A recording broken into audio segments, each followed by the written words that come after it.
നമസ്കാരം. ഹലോ ഡോക്ടറിലേക്ക് എല്ലാ പ്രിയ പ്രേക്ഷകർക്കും സ്വാഗതം. ഇന്ന് ലോക ക്ഷയരോഗ ദിനം. ആഗോള പകർച്ചവ്യാധിയായ രോഗത്തെക്കുറിച്ച് അവബോധം നൽകാനാണ് ക്ഷയരോഗ ദിനം ആചരിക്കുന്നത്. ക്ഷയരോഗത്തെക്കുറിച്ച് അറിഞ്ഞിരിക്കേണ്ട കാര്യങ്ങളാണ് ഇന്ന് ഹലോ ഡോക്ടറിൽ ഉൾപ്പെടുത്തിയിരിക്കുന്നത്.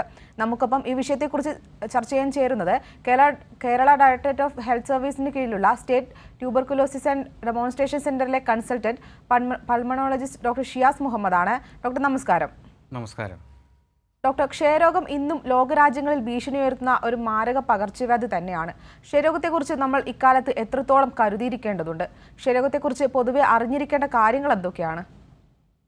പൊതുവെ പലരുടെയും ഒരു തെറ്റിദ്ധാരണ എന്ന് പറഞ്ഞാൽ ക്ഷയരോഗം പണ്ടെപ്പോഴോ ഇല്ലാതായി പോയ ഒരു രോഗം എന്നാണ്.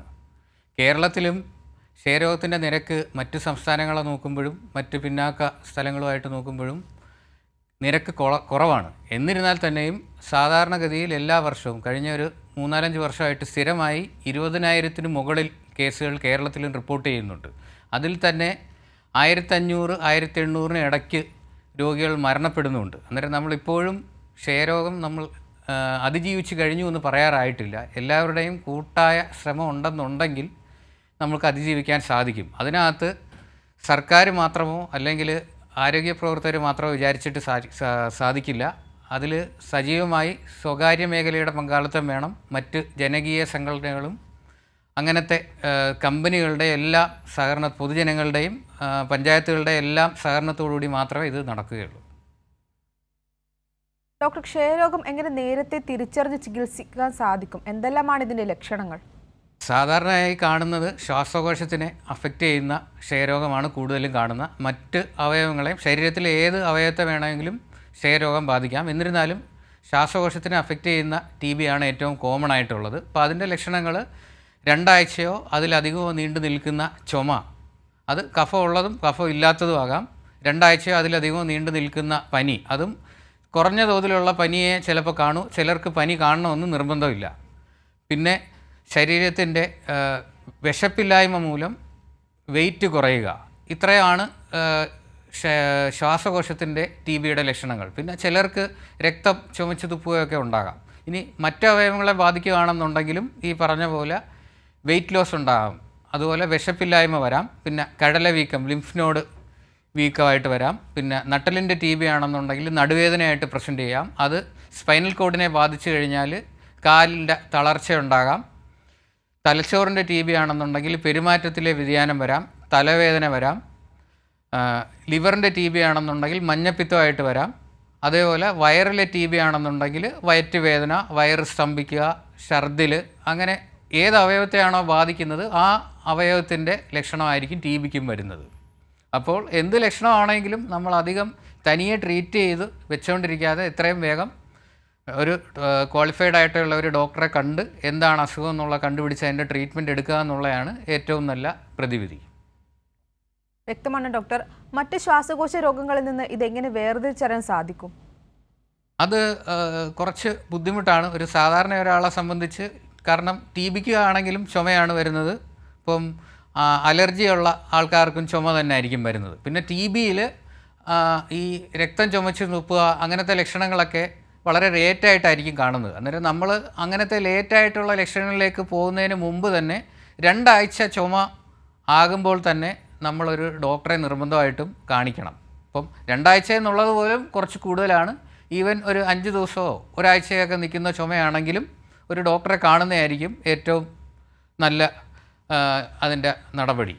പിന്നെ അതുകൂടാതെ നമ്മളിപ്പോൾ ക്ഷയരോഗികളുമായിട്ടൊക്കെ സമ്പർക്കമുള്ള ഒരാളാണെന്നുണ്ടെങ്കിൽ അവർക്ക് ഈ പറഞ്ഞ 2 ആഴ്ച കാലയളവ് അവർക്ക് ബാധകമല്ല. അവർക്ക് ചിലപ്പോൾ ഒരു ദിവസത്തെ ചുമ പോലും നമ്മൾ ക്ഷയരോഗമായിട്ട് സംശയിച്ച് അതിൻ്റെ രീതിയിലുള്ള ടെസ്റ്റുകൾ ചെയ്ത് ക്ഷയരോഗം അല്ല എന്നുള്ള ഉറപ്പ് വരുത്തേണ്ടതാണ്. പിന്നെ തീർച്ചയായിട്ടും പോഷകസമൃദ്ധമായിട്ടുള്ള ആഹാരങ്ങൾ കഴിക്കുക. അതുപോലെ മറ്റ് അസുഖങ്ങൾ, ഷുഗർ, പ്രഷർ, അതേപോലെ കിഡ്നിയുടെ അസുഖം, ക്യാൻസർ, ഇങ്ങനെയുള്ള അസുഖങ്ങൾ ഉള്ളവർക്ക് TBയുടെ രോഗം വരാനുള്ള സാധ്യത കൂടുതലാണ്. പിന്നെ ഓൾറെഡി അസുഖം വന്ന ആൾക്കാരിൽ നിന്ന് മറ്റു ആൾക്കാരിലേക്ക് പടരാതിരിക്കാനായിട്ടുള്ള കാര്യങ്ങളും നമ്മൾ ശ്രദ്ധിക്കേണ്ടതാണ്. ഡോക്ടർ, ഇപ്പോൾ ക്ഷയരോഗത്തിൻ്റെ ലക്ഷണങ്ങളെക്കുറിച്ച് പറഞ്ഞു. ഈ ലക്ഷണങ്ങൾ കാണിക്കാതെ ക്ഷയരോഗം വരുന്ന ഒരു സാഹചര്യമുണ്ടോ? ഉണ്ട്, തീർച്ചയായും ഉണ്ട്. അത് ശരീരത്തിനുള്ളിൽ അണുക്കൾ കാണും, ചിലരുടെ ഇതിൽ അത് ഡിവൈഡ് ചെയ്യാതെ കിടക്കും. അതായത് അത് അണുക്കളുണ്ട്, പക്ഷേ അത് പ്രത്യേകിച്ച് അത് ലക്ഷണങ്ങളൊന്നും ഉണ്ടാക്കാതെ നമുക്ക് ശല്യം ഉണ്ടാക്കാതെ അവിടെ കിടക്കും. മറ്റ് ചിലരാണെങ്കിൽ ഇത് അകത്ത് കയറി ഡിവൈഡ് ചെയ്യുന്നുണ്ടാകാം, പക്ഷേ പുറമേ നമ്മൾ സാധാരണ പറയുന്ന രീതിയിലുള്ള കടുത്ത ലക്ഷണങ്ങൾ കാണത്തില്ല. അതുകൊണ്ട് തന്നെ ഇവർക്ക് TB രോഗം ഉണ്ടെന്നുള്ളത് അവർക്ക് കണ്ടുപിടിക്കാൻ കുറച്ച് ബുദ്ധിമുട്ടായിരിക്കും. നമ്മൾ അവരെ എക്സ്റേ പരിശോധനയൊക്കെ ചെയ്യുമ്പോൾ ചിലപ്പോൾ അതിനകത്ത് എക്സ്റേ വഴി കണ്ടുപിടിക്കാൻ പറ്റും. നിലവിൽ നമ്മൾ അങ്ങനെ എല്ലാ ആൾക്കാരെയും പിടിച്ച് എക്സ്റേ ടെസ്റ്റ് ചെയ്യുന്ന ഒരു സംവിധാനം നമ്മൾ തുടങ്ങിയിട്ടില്ല. പക്ഷേ ഞാൻ നേരത്തെ പറഞ്ഞ പോലെ ഡയബറ്റിസ് രോഗികൾ, അതേപോലെ ക്യാൻസർ രോഗികൾ, പിന്നെ പ്രതിരോധം കുറയുന്ന സൈസ് മറ്റ് നിരവധി അസുഖങ്ങൾ, HIV പോലെയുള്ള അസുഖമുള്ളവർക്ക് 1 വർഷം കൂടുമ്പോഴോ 6 മാസം കൂടുമ്പോഴോ വല്ലോ എക്സ്റേ ചെയ്ത് അങ്ങനെ ക്ഷയരോഗം നേരത്തെ കണ്ടുപിടിക്കേണ്ട ഒരു പദ്ധതി നമ്മൾ ഗവൺമെൻറ് തലത്തിൽ നടപ്പാക്കാൻ തുടങ്ങിയിട്ടുണ്ട്. ഇപ്പോൾ നിലവിൽ അതൊരു പൈലറ്റ് പ്രോജക്റ്റ് പോലെയാണ് ചെയ്തേക്കുന്നത്. കൂടുതൽ മെഷീനുകൾ അവൈലബിൾ ആകുമ്പോൾ നമ്മളിത് വ്യാപകമാക്കുന്നതാണ്. അപ്പം അന്നേരം അങ്ങനെ വരാൻ ലക്ഷണമില്ലാതെയും വരാൻ സാധ്യതയുണ്ട്. അപ്പോൾ അങ്ങനെ പ്രത്യേകിച്ച് ഇമ്പോർട്ടൻ്റ് ആയിട്ട് ഈ പറഞ്ഞ പോലെ ഹൈ റിസ്കിലായിട്ടുള്ള ആൾക്കാർക്കാണ് ഇമ്പോർട്ടൻസ്. പിന്നെ അതുകൂടാതെ ക്ഷയരോഗികളുമായിട്ട് നേരിട്ട് സമ്പർക്കമുള്ള ആൾക്കാരെയും നമ്മൾ ലക്ഷണം ഉണ്ടെങ്കിലും ഇല്ലെങ്കിലും അവരെ ഈ പറഞ്ഞ പോലെ എക്സ്റേ പരിശോധന ചെയ്യേണ്ടത് നിർബന്ധമാണ്. ഡോക്ടർ, ഈ രോഗം വരാനുള്ള പ്രധാന കാരണങ്ങൾ എന്തൊക്കെയാണ്? എങ്ങനെ ഈ രോഗം തടയാൻ സാധിക്കും? ഏറ്റവും പ്രധാനമായി നമ്മൾക്ക് ഈ പറഞ്ഞ പോലെ സമ്പർക്കം മൂലം തന്നെയാണ് വരുന്നത്. ക്ഷയരോഗം ഓൾറെഡി ഉള്ള ഒരു രോഗിയുമായിട്ട് അയാൾ തുമ്മുകയോ ചുമയ്ക്കുകയോ മറ്റും ചെയ്യുമ്പോൾ വായുവിലേക്ക് ഇതിൻ്റെ അണുക്കൾ പകരുകയും അത് സമ്പർക്കമുള്ള ആളുകൾ അത് ശ്വസിക്കുമ്പോൾ ആ ശ്വസിക്കുന്നത് വഴിയാണ് പ്രധാനമായിട്ടും അസുഖം കിട്ടുന്നത്. പക്ഷേ ഈ അസുഖം നമ്മളൊരു ഏകദേശം 20% നമ്മൾ കേരളത്തിൻ്റെ ജനസംഖ്യയിൽ എടുക്കുകയാണെന്നുണ്ടെങ്കിൽ അതിൽ 20% ആൾക്കാർക്ക് ഓൾറെഡി ഇങ്ങനെ സമ്പർക്കം ഉള്ള ആൾക്കാരാണ്. പക്ഷേ അവർക്ക് എല്ലാവർക്കും അസുഖം ഉണ്ടാകുന്നില്ല. സാധാരണഗതിയിൽ അവർ അസുഖം വരുന്നത് എപ്പോഴെങ്കിലും ഇവരുടെ പ്രതിരോധ ശേഷി കുറഞ്ഞു നിൽക്കുന്ന സമയത്താണ് സാധാരണഗതിയിൽ അസുഖം വരുന്നത്. അതായത് ഡയബറ്റിസ് വരുന്നു, ക്യാൻസർ വരുന്നു, അല്ലെങ്കിൽ ഡയാലിസിസ് ചെയ്തുകൊണ്ടിരിക്കുന്നു, അല്ലെങ്കിൽ പ്രതിരോധ ശേഷി കുറയ്ക്കുന്ന തരത്തിലുള്ള ഒരു ട്രീറ്റ്മെൻറ്റ് എടുത്തുകൊണ്ടിരിക്കുന്ന ആൾക്കാർ. അതുമല്ല എന്നുണ്ടെങ്കിൽ നിസ്സാരമായിട്ടൊരു വൈറൽ ഫീവർ, നമ്മൾ ഫ്ലൂ എന്നൊക്കെ പറയുന്ന പോലെ ഒരു ജലദോഷപ്പനി ഉണ്ടല്ലോ, ആ സമയത്ത് നമ്മുടെ പ്രതിരോധം കുറയും. ഇപ്പോൾ ഒരു 1-2 വർഷം കൂടുമ്പോഴെങ്കിലും ഒരു ജലദോഷപ്പനിയെങ്കിലും വരാത്തതായിട്ട് നമ്മളുടെ കൂട്ടത്തിൽ ആരും തന്നെ ഉണ്ടാവില്ല. അപ്പോൾ ആ സമയത്ത് പോലും നമ്മളെ നേരത്തെ നമ്മുടെ ശരീരത്തിനുള്ളിൽ കടന്നുകൂടിയ അണുക്കൾ ഡിവൈഡ് ചെയ്യുകയും ശരിക്കുള്ള ലക്ഷണങ്ങളുള്ള TBയിലേക്ക് മാറാനുള്ള ഒരു സാധ്യതയും ഉള്ളതാണ്. അപ്പോൾ ശ്രദ്ധിക്കേണ്ട കാര്യം, നമ്മളെപ്പോഴും സമ്പർക്കങ്ങൾ ഒഴിവാക്കുക. TB അസുഖമുള്ള ആൾക്കാരെ എത്രയും വേഗം കണ്ടുപിടിച്ച് അവരെ ട്രീറ്റ് ചെയ്ത് കഴിഞ്ഞാൽ മറ്റുള്ളവരിലേക്ക് തടയുന്നത് കുറയും. പിന്നെ സാധാരണ ജനങ്ങൾ ചെയ്യേണ്ടത് അവർ ഈ പറഞ്ഞ പോലെ ആരോഗ്യമായിട്ടിരിക്കുക എന്നുള്ളതാണ്. ഇപ്പോൾ ഷുഗർ ഉണ്ടായാൽ ഈ റിസ്ക് കൂടും എന്ന് പറഞ്ഞാൽ ഷുഗർ ഉണ്ടാകാതിരുന്നാൽ നമ്മുടെ റിസ്ക് ഓട്ടോമാറ്റിക്കായിട്ട് കുറയും. പിന്നെ പുകവലി, മദ്യപാനം, ഇപ്പോഴത്തെ രീതിയിൽ ട്രെൻഡിങ് ആയിട്ടുള്ള കഞ്ചാവ്, അങ്ങനത്തെ സാധനങ്ങളെല്ലാം നമ്മുടെ TBയുടെ റിസ്ക് കൂട്ടുന്നതാണ്. അന്നേരം അങ്ങനത്തെ രീതിയിലായിട്ടൊന്നും പോകാതെ അതുപോലെ ഹെൽത്തി ആയിട്ടുള്ള ഒരു ഡയറ്റും ഫോളോ ചെയ്ത് കഴിഞ്ഞാൽ ഒരു പരിധിവരെ TB രോഗത്തെ നമുക്ക് തടയാം. പിന്നെ അതുകൂടാതെ ജനിക്കുന്ന എല്ലാ കുട്ടികൾക്കും BCG വാക്സിനേഷൻ കൊടുക്കുന്നുണ്ട്. ഒരു പരിധിവരെ ഗുരുതരമായിട്ടുള്ള TB രോഗത്തിൽ നിന്ന് അതും നമുക്ക് ഒരു പ്രൊട്ടക്ഷൻ കിട്ടുന്നതാണ്. പിന്നെ അഡൾട്ട്സിനുള്ള BCG വാക്സിൻ്റെയും പഠനങ്ങൾ നടന്നുകൊണ്ടിരിക്കുന്നു. പഠനങ്ങളിൽ വ്യക്തമായിട്ടൊരു ഫലം കിട്ടുവാണെങ്കിൽ നമ്മൾ കേരളത്തിലും അഡൾട്ട് BCG വാക്സിനേഷൻ തുടങ്ങുന്നതാണ്. പിന്നെ TB രോഗികളുമായിട്ട് സമ്പർക്കമുള്ള ആൾക്കാർക്ക് നമ്മളിപ്പോൾ TB പ്രിവെൻറ്റീവ് തെറാപ്പി, പ്രതിരോധ മരുന്നും കൊടുക്കുന്നുണ്ട്. അങ്ങനെ നമുക്ക് TB രോഗം തടയാം. ഡോക്ടർ, ഈ രോഗത്തിൻ്റെ അപകട സാധ്യതകളൊന്ന് വ്യക്തമാക്കാമോ? ശ്വാസകോശത്തെ തകരാറിലാക്കുന്നത് എങ്ങനെയാണ്? ശ്വാസകോശത്തെ നമ്മൾ ക്ഷയം എന്നുള്ള പേര് തന്നെ, ക്ഷയം എന്നുകൊണ്ട് ഉദ്ദേശിക്കുന്നത് എന്താണ്? കാർന്ന് തിന്നുന്ന അല്ലെങ്കിൽ മൊത്തം നശിച്ചു പോകുന്നു, നമ്മൾ ക്ഷയിച്ച തറവാടെന്നൊക്കെ പറയത്തില്ലേ, എന്ന് പറയുന്ന പോലെ ക്ഷയരോഗം വന്ന ഒരാൾ അയാളുടെ പ്രതിരോധ ശക്തി കുറയും. പ്രതിരോധ ശക്തി കുറയുന്നതുകൊണ്ട് ക്ഷയം വരും. അതുപോലെ ക്ഷയം വന്നു കഴിഞ്ഞാൽ പ്രതിരോധ ശക്തി കുറയുകയും ചെയ്യും. അങ്ങനെ അയാളുടെ ആരോഗ്യം കാലക്രമേണ പതിയെ നശിക്കുകയും ക്ഷയരോഗം ശ്വാസകോശം ഒരു വശത്ത് നിന്ന് കാർന്ന് തിന്ന് കൊണ്ടിരിക്കുകയും ചെയ്യും. അന്നേരം ട്രീറ്റ്മെൻറ്റ് എടുത്തില്ല എന്നുണ്ടെങ്കിൽ ഈ പറഞ്ഞ പോലെ ശ്വാസകോശം പൂർണ്ണമായും നശിച്ചു പോകാനുള്ള സാധ്യതയുണ്ട്. പിന്നീട് വളരെ വൈകിയാണിത് കണ്ടുപിടിക്കുന്നതെന്നുണ്ടെങ്കിൽ ട്രീറ്റ്മെൻറ്റ് എടുത്താൽ പോലും ഈ നശിച്ചു പോയ ശ്വാസകോശം തിരിച്ച് ഡെവലപ്പ് ചെയ്ത് വരില്ല. അന്നേരം അവർക്ക് സ്ഥിരമായി ശ്വാസമുട്ട് പോലെയുള്ള പ്രശ്നങ്ങളും, അതേപോലെ ചില രോഗികൾക്ക് ഇടയ്ക്കിടയ്ക്ക് രക്തം ചുമച്ച് തുപ്പുന്ന പോലെ തരത്തിലുള്ള പ്രശ്നങ്ങളൊക്കെ ഉണ്ടാകാനുള്ള സാധ്യതയുണ്ട്. അന്നേരം നേരത്തെ കണ്ടുപിടിച്ച് ട്രീറ്റ്മെൻറ്റ് എടുത്താൽ നമ്മൾക്ക് കാര്യമായ ആരോഗ്യ പ്രശ്നങ്ങളൊന്നും ഇല്ലാതെ ഇത് തീരും. ഇല്ല എന്നുണ്ടെങ്കിൽ ഈ പറഞ്ഞ പോലെ ഒരു 80% വരെ മരിക്കാൻ വരെ സാധ്യതയുള്ള ഒരു അസുഖമാണ് ക്ഷയരോഗം എന്ന് പറയുന്നത്. ഇനി മരിച്ചില്ലെങ്കിൽ പോലും ഗുരുതരമായ ആരോഗ്യ പ്രശ്നങ്ങളുമായിട്ട് ജീവിക്കേണ്ടി വരും. പിന്നെ മറ്റ് അവയവങ്ങളിലോട്ട് സ്പ്രെഡ് ചെയ്യാനും സാധ്യതയുണ്ട് ട്രീറ്റ്മെൻറ്റ് എടുത്തില്ല എന്നുണ്ടെങ്കിൽ. ഞാൻ നേരത്തെ പറഞ്ഞ പോലെ നട്ടലിനെ ബാധിച്ചാൽ ഒരു വശം തളർന്ന് കിടക്കാം, അല്ലെങ്കിൽ 2 വശം തളരാൻ ചാൻസ് ഉണ്ട്. തലച്ചോറിലോട്ട് ബാധിച്ചാൽ നമ്മൾ TB മെനിഞ്ചൈറ്റിസ് പോലുള്ള ഇത് വന്നാൽ ഒന്ന് മരണനിരക്ക് വളരെ കൂടുതലാണ്, 2 നമ്മളുടെ സാധാരണ രീതിയിലുള്ള തലച്ചോറിൻ്റെ പ്രവർത്തനത്തിനെ അത് ബാധിക്കാം. ശരി ഡോക്ടർ, ഈ ഒരു രോഗം വരാതിരിക്കാൻ നമ്മൾ പ്രതിരോധശേഷി എങ്ങനെയൊക്കെ വർദ്ധിപ്പിക്കേണ്ടതുണ്ട്? ഞാൻ നേരത്തെ പറഞ്ഞ പോലെ തന്നെ ഒന്ന് നമ്മൾ ആരോഗ്യപരമായ ഒരു ജീവിത രീതി തുടരുക. അന്നേരം മറ്റ് അസുഖങ്ങൾ ഇപ്പം നേരത്തെ പറഞ്ഞ പോലെ ഏറ്റവും കേരളത്തിലെ ആണെങ്കിൽ നമ്മൾ നടത്തിയ പഠനത്തിൽ കണ്ടത് കേരളത്തിലെ TB രോഗികളിൽ 40% ആൾക്കാർക്ക് ഡയബറ്റിസ് അഥവാ ഷുഗർ പ്രമേഹ രോഗം ഉള്ളതായിട്ട് നമ്മൾ കണ്ടെത്തി. അന്നേരം പ്രമേഹ രോഗത്തിൻ്റെ നിരക്ക് കുറച്ചാൽ TBയുടെ നിരക്കും കുറയും. പിന്നെ നമ്മൾ ഈ ആശുപത്രികളിലും മറ്റും ശ്രദ്ധിക്കേണ്ട കാര്യങ്ങളാണ്. ഇപ്പം ആശുപത്രികളിൽ നിന്നാണ് നമ്മൾ ശ്രദ്ധിച്ചിട്ടുണ്ടാവുക കോവിഡ് പോലെയുള്ള അസുഖങ്ങൾ, അതുപോലെ നിപ്പ വൈറസൊക്കെ ആശുപത്രിയിൽ നിന്നാണ് കുറേയൊക്കെ സ്പ്രെഡ് ഉണ്ടായേക്കുന്നത്. അന്നേരം ആശുപത്രികളിൽ നമ്മൾ നല്ല വായുസഞ്ചാരമുള്ള രീതിയിൽ ആശുപത്രികളുടെ റൂമുകളും മറ്റും സെറ്റ് ചെയ്യുക. പിന്നെ ഈ പറഞ്ഞ പോലെ ചുമ പോലെയുള്ള ലക്ഷണങ്ങളുള്ള ആൾക്കാരെ എത്രയും വേഗം ഡോക്ടറെ കണ്ട് മരുന്ന് മേടിച്ച് അവിടെ മറ്റു ആൾക്കാരുമായിട്ട് അധികം മിങ്കിൾ ചെയ്യാത്ത രീതിയിൽ പറഞ്ഞു വിടാനുള്ള ഒരു സിസ്റ്റം ഉണ്ടാക്കിയാലും നല്ലതാണ്. പിന്നെ നമ്മൾ നേരത്തെ പറഞ്ഞ പോലെ ആരോഗ്യപ്രദമായ ഒരു ജീവിത രീതി നമ്മൾ തന്നെ പിന്തുടരുക. പിന്നെ നമുക്ക് തനിയെ ചുമയുണ്ടെങ്കിൽ പുറത്ത് പോകുമ്പോൾ ഒരു മാസ്ക് ധരിക്കുകയാണെന്നുണ്ടെങ്കിൽ അത് മറ്റുള്ള ആൾക്കാരിലേക്ക്, അത് ചിലപ്പോൾ ക്ഷയമാകാം, മറ്റു തരത്തിലുള്ള ശ്വാസകോശ അണുബാധകളും ആകാം. എന്തായാലും അത് മറ്റുള്ളവരിൽ നിന്ന് തടയുന്നതിന് നമ്മൾ മാസ്ക് ധരിക്കുകയാണെന്നുണ്ടെങ്കിൽ അത് തടയാൻ പറ്റും ഒരു പരിധി വരെ. വ്യക്തമാണ് ഡോക്ടർ. ഡോക്ടർ മുന്നേ സൂചിപ്പിച്ചു ഈ പുകവലി, മദ്യപാനം പോലുള്ള ശീലങ്ങൾ എത്രത്തോളം ഈ രോഗം വരാനുള്ള സാധ്യത കൂട്ടുന്നുവെന്ന്. ഈ ഒരു കാലഘട്ടത്തിൽ ഇത്തരം പ്രവണതകൾ കൂടി വരുമ്പോൾ നമ്മൾ എത്രത്തോളം അവബോധമുള്ളവരാകേണ്ടതുണ്ട്?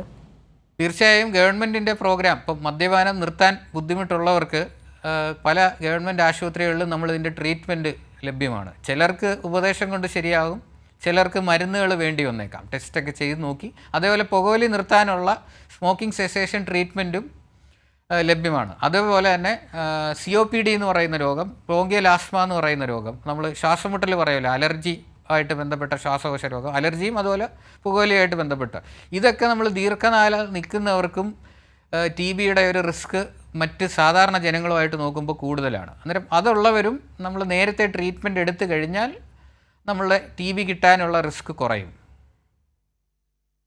ഡോക്ടർ, നമ്മുടെ കൂടെ ഒരു പ്രേക്ഷകൻ ചേരുന്നുണ്ട്. തൃശ്ശൂരിൽ നിന്ന് ജോജോ ആണ്.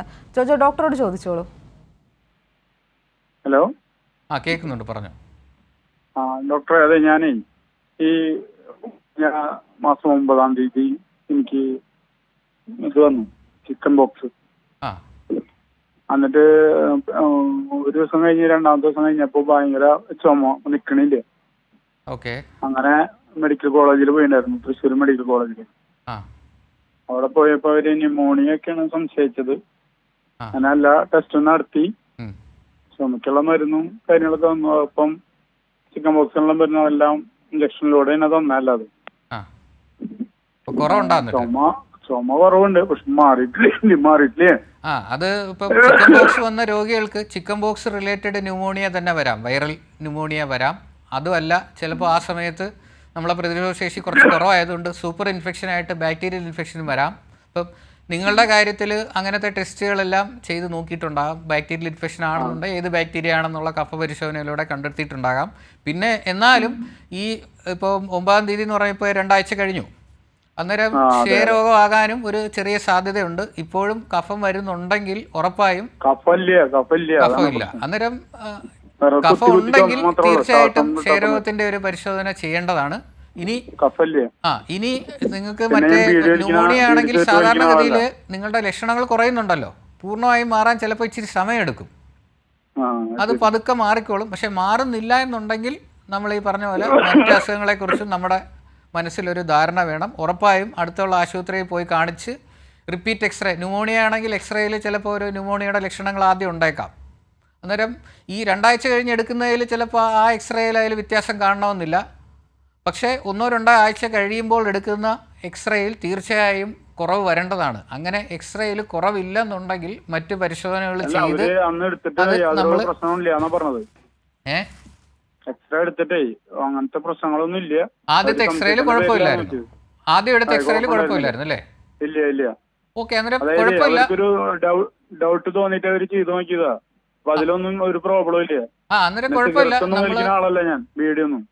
ഓക്കെ ഓക്കെ, കുഴപ്പമില്ല. അന്നേരം നമ്മൾ ഈ പറഞ്ഞ പോലെ ഒരു ഒരാഴ്ചയും കൂടെ വെയിറ്റ് ചെയ്ത് നോക്ക്. ഒരാഴ്ച കഴിഞ്ഞും കുറവില്ലെങ്കിൽ ഈ പറഞ്ഞ പോലെ നിങ്ങൾ അടുത്തുള്ള ആശുപത്രിയിൽ പറ്റുവാണെങ്കിൽ ഒരു പൾമണോളജിസ്റ്റിനെ തന്നെ കണ്ടാൽ നല്ലതായിരിക്കും. അന്നത്തെക്കാട്ടൊക്കെ കുറവുണ്ട്.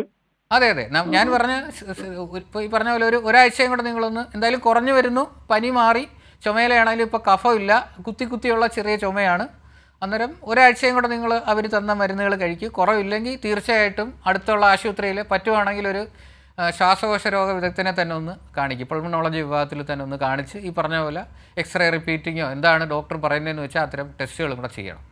ഡോക്ടർ, ഈ രോഗം എത്രത്തോളം ചികിത്സിച്ച് ഭേദമാക്കാൻ സാധിക്കും? എന്തെല്ലാമാണ് നൂതന ചികിത്സാ മാർഗങ്ങൾ?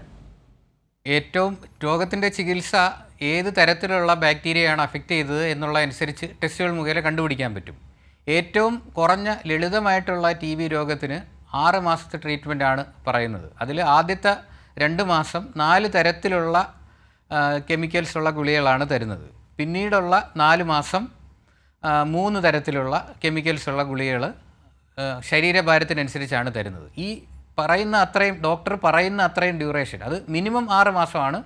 ചിലർക്ക് രോഗത്തിൻ്റെ തീവ്രത അനുസരിച്ചും അതുപോലെ ഏത് അവയവത്തെയാണ് അഫക്റ്റ് ചെയ്തിരിക്കുന്നത് എന്നുള്ള അനുസരിച്ചും ചിലർക്ക് 9 മാസമോ 12 മാസമോ ചിലർക്ക് 2 വർഷം വരെ ട്രീറ്റ്മെൻറ്റ് പറയും.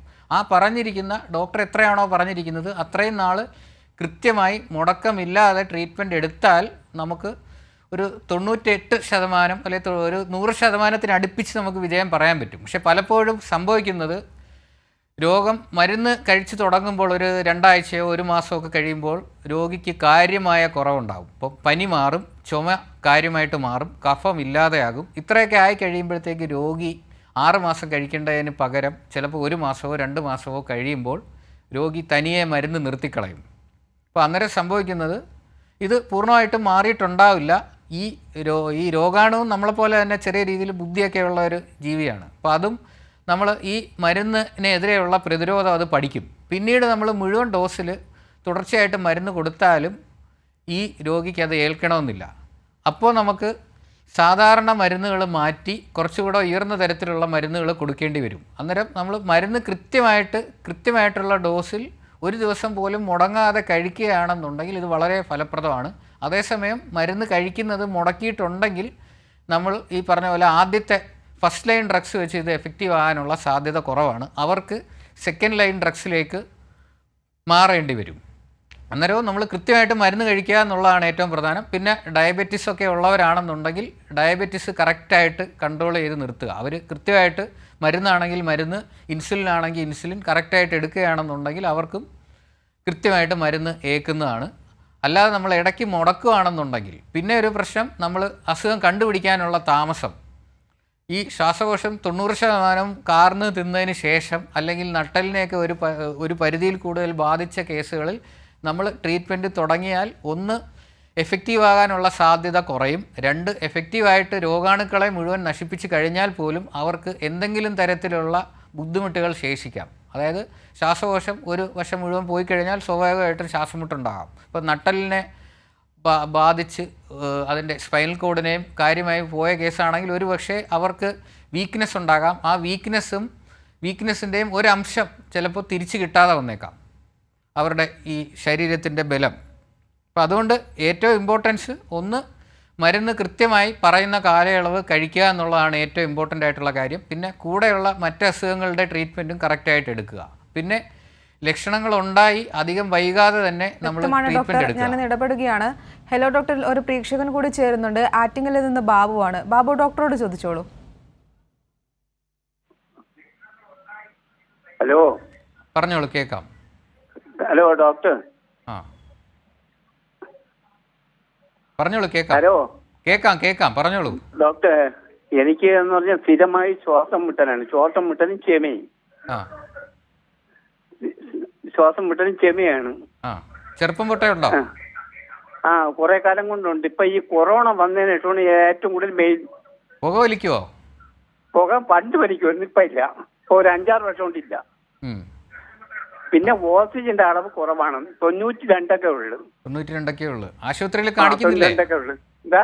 ആശുപത്രിയിൽ കാണിക്കുന്നില്ലേ? കാണിക്കുന്നുണ്ട്. നല്ല ഡോക്ടറെ കാണിക്കുന്നുണ്ട്. എന്ത് അസുഖമാണെന്നാണ് പറഞ്ഞത്? COPD ആണോ? അപ്പം പരിചുപ്പ എന്താ പറഞ്ഞു, കഫം ഒന്ന് ടെസ്റ്റ് ചെയ്യാൻ പറഞ്ഞു. അപ്പം കഫം ടെസ്റ്റ് ചെയ്യാൻ കൊടുത്തിട്ടുണ്ട്. അപ്പൊ കഫം ടെസ്റ്റ് ചെയ്യാൻ കൊടുക്കുമ്പോൾ നമുക്ക് അതിന്റെ റിസൾട്ട്, കഫ പരിശോധന വഴി റിസൾട്ട് അറിയാം. അതിന്റെ റിസൾട്ട് വന്നില്ല. അപ്പൊ അടുത്ത ആഴ്ച കിട്ടുള്ളൂ. അടുത്ത ആഴ്ച എന്നാണ് പറഞ്ഞത്? അടുത്ത ആഴ്ച എന്നാണ് പറഞ്ഞത്. ഗവൺമെന്റ് ഹോസ്പിറ്റലല്ലേ കൊടുത്തത്? ഇപ്പൊ പ്രൈവറ്റ്, നമ്മുടെ പാലക്കാട് ഗവൺമെന്റ് ആശുപത്രിയാണ്. ഗവൺമെന്റ് റിസൾട്ട് വരുമ്പോ അറിയാൻ പറ്റുമല്ലോ TB ഉണ്ടോ ഇല്ലേ എന്നുള്ളത്. TB ആണെങ്കിൽ അതിന്റെ ട്രീറ്റ്മെന്റ് എടുത്താൽ ഉറപ്പായിട്ടും വ്യത്യാസം ഉണ്ടാകും. വയറ് പെരുക്കമുണ്ട്. ഓക്കെ, അന്നേരം പുകവലി നേരത്തെ ഉള്ളത് കൊണ്ട് COPD രോഗം ആകാനുള്ള സാധ്യതയുണ്ട്. അത് അടുത്തുള്ള ആശുപത്രി ശ്വാസ് ക്ലിനിക് ഉണ്ടെങ്കിൽ ശ്വാസ് ക്ലിനിക്കിൽ കാണിച്ചാൽ നല്ലതാണ്. ഇതൊരു ചെറിയ സംശയമുണ്ട്. അപ്പോഴേ ഡോക്ടറിന്റെ ചോദിച്ചു പുക വലിക്കുമെന്ന് ചോദിച്ചു. അപ്പൊ ഞാൻ പറഞ്ഞു പുക വലിക്കുമായിരുന്നെന്ന് പറഞ്ഞു. അപ്പൊ അതിലൊരു സംശയം ഉണ്ടെന്ന് പറഞ്ഞു. അതിലൊരു സംശയം ഉണ്ടെന്ന് പറഞ്ഞു. മുമ്പ് പുക വലിച്ചതിന്റെ എക്സ്റേ എടുത്ത്. അതെ, മുമ്പ് പുക വലിച്ചതിന്റെ ലക്ഷണം എക്സ്റേ നോക്കിയാൽ ഉറപ്പായിട്ടും കാണാൻ പറ്റും. ഉണ്ടായിരുന്നു. അന്നേരം COPD രോഗം ആയിരിക്കാനാണ് സാധ്യത കൂടുതൽ. എന്നാലും ഇത്രയും നാൾ നീണ്ടു നിന്ന സ്ഥിതിക്ക് ക്ഷയരോഗം അല്ലാന്ന് നമുക്ക് തീർത്ത് പറയാൻ പറ്റത്തില്ല. പ്രത്യേകിച്ചും COPD രോഗികളിൽ ക്ഷയരോഗത്തിൻ്റെ സാധ്യത മറ്റുള്ളവരെക്കാട്ടിയും കൂടുതലാണ്. അന്നേരം ഉറപ്പായിട്ടും കഫ പരിശോധനയുടെ റിസൾട്ടിന് വെയിറ്റ് ചെയ്യണം. ഇനി മറ്റൊരു കാര്യം, നിങ്ങൾക്ക് COPD ഉള്ളത് കൊണ്ട് തന്നെ ഒരു 6 മാസം കൂടുമ്പോഴെങ്കിലും കഫം നോക്കുന്നത് നല്ലതായിരിക്കും. കാരണം TB നമ്മൾ ലക്ഷണങ്ങൾ വരുന്നതിന് മുമ്പ് അല്ലെങ്കിൽ ഒരുപാട് കൂടുന്നതിന് മുമ്പ് കണ്ടെത്താൻ പറ്റും അങ്ങനെ ചെയ്യുകയാണെന്നുണ്ടെങ്കിൽ. വ്യക്തമാണ് ഡോക്ടർ. പ്രേക്ഷകന് വ്യക്തമായെന്ന് പ്രതീക്ഷിക്കുന്നു. ക്ഷയരോഗത്തെക്കുറിച്ച് അറിഞ്ഞിരിക്കേണ്ട കാര്യങ്ങളാണ് ഇന്ന് ഹലോ ഡോക്ടറിൽ സംസാരിച്ചത്. നമുക്കൊപ്പം കേരള ഡയറക്ടറേറ്റ് ഓഫ് ഹെൽത്ത് സർവീസസിന് കീഴിലുള്ള സ്റ്റേറ്റ് ട്യൂബർകുലോസിസ് ആൻഡ് ഡെമോൺസ്ട്രേഷൻ സെന്ററിലെ കൺസൾട്ടന്റ് പൾമണോളജിസ്റ്റ് ഡോക്ടർ ഷിയാസ് മുഹമ്മദാണ് ചേർന്നത്. ഡോക്ടർ നന്ദി. ഒരു 2 കാര്യം കൂടെ പറഞ്ഞോളൂ ഡോക്ടർ. അവസാനമായിട്ട് ഒന്ന്, ഇതിൻ്റെ കണ്ടുപിടിക്കുന്നത് എക്സ്റേ എടുത്തും അതേപോലെ തന്നെ ശ്വാസകോശ രോഗ TB ആണെന്നുണ്ടെങ്കിൽ കഫം പരിശോധിച്ചുമാണ് കണ്ടുപിടിക്കുന്നത്. ഇതിൻ്റെ പരിശോധന സർക്കാർ ആശുപത്രികളിൽ തീർത്തും സൗജന്യമാണ്. അതുപോലെ തിരഞ്ഞെടുത്ത പ്രൈവറ്റ് ആശുപത്രികളിലും ഇതിൻ്റെ കഫ പരിശോധന സൗജന്യമാണ്. ഇനി അതേപോലെ തന്നെ TB ആണെന്ന് കണ്ടുപിടിച്ച് കഴിഞ്ഞാൽ അതിനുള്ള ട്രീറ്റ്മെൻറ്റും സർക്കാർ ആശുപത്രികളിലും ഒരുവിധപ്പെട്ട എല്ലാ പ്രൈവറ്റ് ആശുപത്രികളിലും നമുക്ക് സൗജന്യമായിട്ട് ലഭിക്കുന്നതാണ്. ഇനി ട്രീറ്റ്മെൻറ്റ് കൂടാതെ തന്നെ ഇവർക്ക് APL BPL വ്യത്യാസമില്ലാതെ അവർക്ക് ഈ നേരത്തെ പറഞ്ഞ പോലെ ഗുണപ്രദമായ ഭക്ഷണം കഴിക്കാനായിട്ടുള്ള ഒരു ധനസഹായവും കേരള ഗവൺമെൻറ്റും കേന്ദ്ര ഗവൺമെൻറ്റും കൊടുക്കുന്നുണ്ട്. അതും അവൈലബിൾ ആണ്. അന്നേരം നമ്മൾ ലക്ഷണങ്ങളുള്ള ആൾക്കാർ വെച്ചുകൊണ്ടിരിക്കാതെ എത്രയും വേഗം അടുത്തുള്ള ആശുപത്രിയിൽ കൊണ്ട് കാണിച്ച് TB അല്ല എന്നുള്ള ഉറപ്പ് വരുത്തുക. ഇനി ആണെന്നുണ്ടെങ്കിൽ അതിൻ്റെ ട്രീറ്റ്മെൻറ്റ് മുടക്കം കൂടാതെ കൃത്യമായിട്ട് എടുക്കുക. എന്തെങ്കിലും തരത്തിലുള്ള സഹായം വേണമെന്നുണ്ടെങ്കിൽ അടുത്തുള്ള ആരോഗ്യ പ്രവർത്തകരെ ബന്ധപ്പെട്ടാൽ മതി. ഈവൻ പ്രൈവറ്റ് ആശുപത്രികളിൽ പോലും പലയിടത്തും ട്രീറ്റ്മെൻറ്റ് സൗജന്യമായിട്ട് അവൈലബിൾ ആണ്. സർക്കാരിൽ പോകാൻ ബുദ്ധിമുട്ടാണെങ്കിൽ പ്രൈവറ്റിൽ പോലും അവൈലബിൾ ആണ്. വ്യക്തമാണ് ഡോക്ടർ. വലിയൊരു അറിവാണ് പങ്കുവച്ചത്. നന്ദി ഡോക്ടർ. ഹലോ ഡോക്ടറിൻ്റെ ഇന്നത്തെ സമയം ഇവിടെ അവസാനിച്ചിരിക്കുകയാണ്. നമസ്കാരം.